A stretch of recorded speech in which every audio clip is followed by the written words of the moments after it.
Bonjour, la paix soit avec vous. Mon nom, c'est le Père Stéphane Pouliot. Je suis le directeur national de l'École d'évangélisation Saint-André au Canada. Pepe Prado-Flores, le fondateur de l'École d'évangélisation Saint-André au Mexique, puis partout dans le monde, a demandé à nous tous, les directeurs nationaux des écoles, d'enregistrer un message pour faire partie d'un projet qu'il a intitulé « Complices de l'espérance ». On vit à l'ère de la pandémie du coronavirus. Alors, c'est possiblement pour nous, puis pour les autres qui nous entourent, qu'on a à être des complices de l'espérance. Le Seigneur nous invite d'une manière particulière à prendre racine dans sa parole pour y trouver là un réconfort, un guide, puis des mots qui vont nous soutenir, puis qui vont nous faire nous déplacer d'une place de peur à une place de confiance, puis même une place d'audace. Alors, je veux vous aider à réfléchir sur un passage de l'Évangile qu'on retrouve dans 3 des 4 évangiles.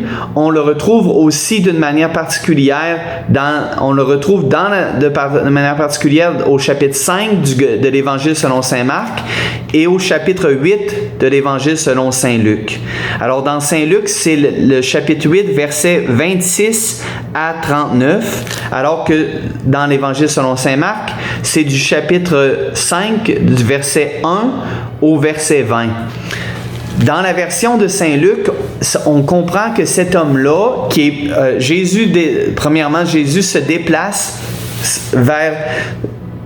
il traverse tout un lac pour arriver dans un pays, le pays des Géraséniens. Puis là, un homme de la ville, nous dit saint Luc, vient à la rencontre de Jésus en étant possédé d'une légion de démons. Et une légion de démons, ça veut dire 10 000 démons. C'est ça que c'était une légion romaine. Alors, pensez à ça pour un instant. Jésus, cet homme-là, vivait en ville avant d'être possédé. Les gens de la ville ont probablement refusé qu'il reste parmi eux, l'ont probablement poussé vers une place désertique ou une place en dehors de la ville. L'homme se retrouve au moment où Jésus vient à sa rencontre, et que l'homme vient à sa rencontre, il vit dans un cimetière parmi les tombes, nous dit l'Évangile. Alors, puis Jésus va exorciser ses démons, l'homme est nu. Jésus va pourvoir un vêtement pour lui à travers ses disciples, probablement, ou peut-être même de ses propres vêtements à lui.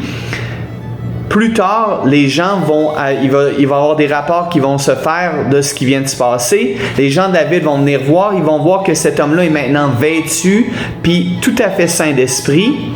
Cet homme-là, évidemment, vient juste d'atteindre pour la première fois la possession de lui-même depuis longtemps, s'il l'avait déjà eu. Ça serait été si simple pour Jésus, à ce moment-là, de simplement lui dire, « viens, suis-moi ». Et cet homme-là fait la demande, mais Jésus refuse de le laisser le suivre. Au contraire, il dit à l'homme, « Va chez toi auprès des tiens et rapporte-leur tout ce que le Seigneur a fait pour toi dans sa miséricorde. » Alors, cet homme de la ville qui vivait dans les cimetières, parmi les tombes, pas très loin, doit revenir dans la même ville pour parler de ce que le Seigneur a fait pour lui.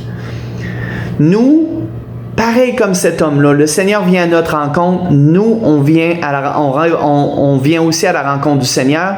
Puis le Seigneur nous demande, même si on doit être dans nos maisons plutôt que se déplacer partout, comme on nous demande de rester chez nous, le Seigneur nous demande de sortir à travers, par exemple, les médias sociaux pour proclamer l'espérance. Alors, c'est ça que je fais aujourd'hui, puis je vous invite, au moyen d'un téléphone, d'une prière d'intercession, de parler aux autres de ce que le Seigneur a fait pour vous pendant cette pandémie.